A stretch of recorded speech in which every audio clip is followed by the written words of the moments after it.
ቤተሰብ ፕላስ አማን ነው። እንዴናችሁልኝ? ሁሉ ሰላም፣ ሁሉ ተማም፣ ሁሉ ቅምጥል። እኔ መስከናለሁ። ዛሬ ለየት ባለ ቪዲዮ ነው ከቻልነው የቻይኒዝ አዲስ ዓመት እንዴት እንዳከበረን ዱርማ አካባቢ አሳያችኋለሁ። መጀመሪያ ሄደን ስጦታ እንቀበል። አብራችሁኝ ነው ሾንዲማ ቺና ኳላ ጂንጃን ምናምን ብዬ ለቀጥልን። ያው በቻይንኛ እነሱ መልካም አዲስ ዓመት ማለት ነው።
ጊፍት ተቀብለናል። ጊፍታችን እንዴት እንደሆነ አብረን እንየው። ጊፍት ቦክስ ይህን ይመስላል።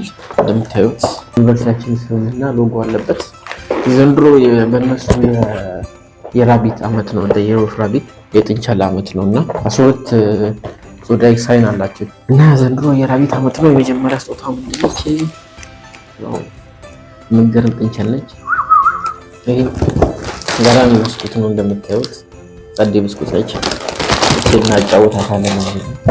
ይሄ እንገጣጠም ቶይ ነው፣ የመኪና ነገር ይመስላል። እንገጣጠማትና እናያታለን። አሪፍ ስጦታ ነው። ሌላ ምን አለን? እዚህ ጋር ሁለተኛ ኬክ አለን። ዋው አሜዚንግ! እንግዲህ ታንታላይዚንግ እንግዲህ ይገርማችኋል፣ ይልላችኋል። ሞልቷል ስጦታ። እዚህ ጋርም ሌላ የምትገጣጠም ሮቦት ነገር አለች።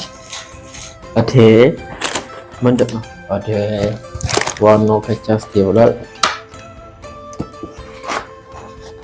ብር አይደለም። 3 ጊዜ በትምህርት ቤቱ ካንቲን ምግብ መብላት ይቻላል እና ኤኒ ታይም 1 ወር ድረስ ይቆያል። ከዛሬ ጀምሮ እስከ ቀጣይ ወር ድረስ በተመቸኝ ሰዓት አንዱ ለ1 ጊዜ ነው እና እናመሰግናለን።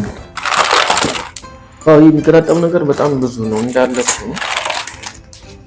ይሄም እሱ ነው፣ ይሄም እሱ ነው። እና እንግዲህ ይህን ይመስላል። እንዳያችሁት የራሳቸው አዲስ ዓመት አላቸው እንደኛና በደንብ አድርገው ነው ያከበሩት። ያው እንግዲህ ፏፏ ብለናል እና ቤተሰብ የዛሬ ቪዲዮ ይህን ይመስል ነበር። በቀጣይ እስከምንገናኝ ላይክ ማድረግ እንዳትረሱ፣ ሰብስክራይብ ይደረግ። መቻችሁ አቡ ስሚ። አሁን እኮ ቪዲዮውን ማን ቪው እንዳየ አውቃለሁ። ስለዚህ ዝም ብለሽ ላይክ አድርጊ፣ እንዳይደብረን እንዳያገማምተን እፈልገዋለሁ። ላይክ አድርጊ። ይመችሽ።